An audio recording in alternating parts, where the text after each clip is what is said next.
Umesahau nini? Sasa hizi nimezisahau, sina habari nazo.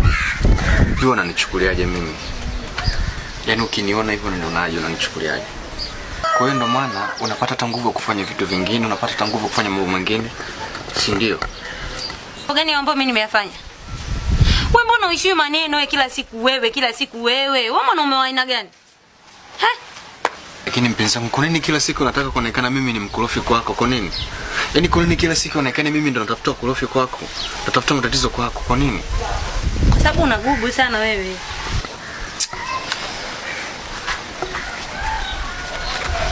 Hivi. Ai mambo atashirini kwani? Mbona kama tunafanya vitu ambavyo yaani vitu havieleweki, yaani vitu ambavyo havieleweki. Kwa nini? Yaani hivyo vitu vinisharini. Hivi kweli wewe unapata nguvu ya kufanya vitu ambavyo havistahili, yaani tena ujali. Uuliza wewe vitu gani ambavyo mimi nimevifanya?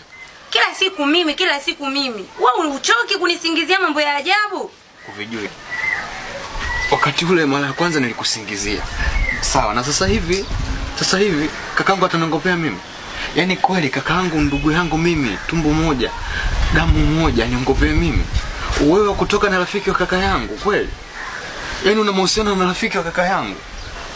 Hiyo inaingia akilini kweli? Yaani hata kama ungekuwa wewe labda au labda marafiki zako au majirani, hiyo kitu inaingia akilini? Tuna swali, kakangu anaweza akakuongopea au akanongopea mimi. Tuseme labda mara ya kwanza sawa ulisingiziwa, ulionewa, na hili la kuwa na mahusiano na rafiki wa kaka yangu.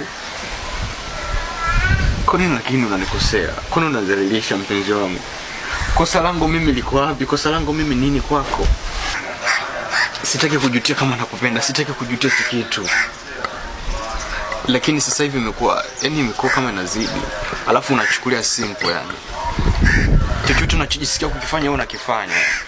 Utaki kuangalia watu wanakuonaje, utaki kuangalia majirani wanakuchukuliaje.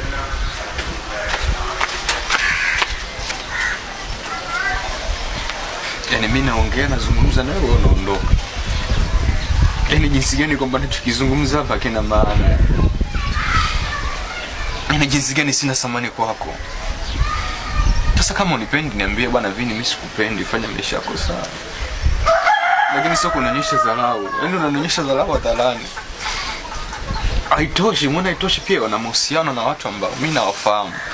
Yaani mahusiano na kuna watu ambao tuna urafiki kwenye familia. Maana yake ni unajua kuna kitu kinaumiza kwenye maisha kama unafanywa vitu na mtu ambaye unamwamini, mtu ambaye unampenda. Afu unafanywa vitu vibaya wakati ambao kutarajia. Yaani utarajii kabisa. Wewe Aisha,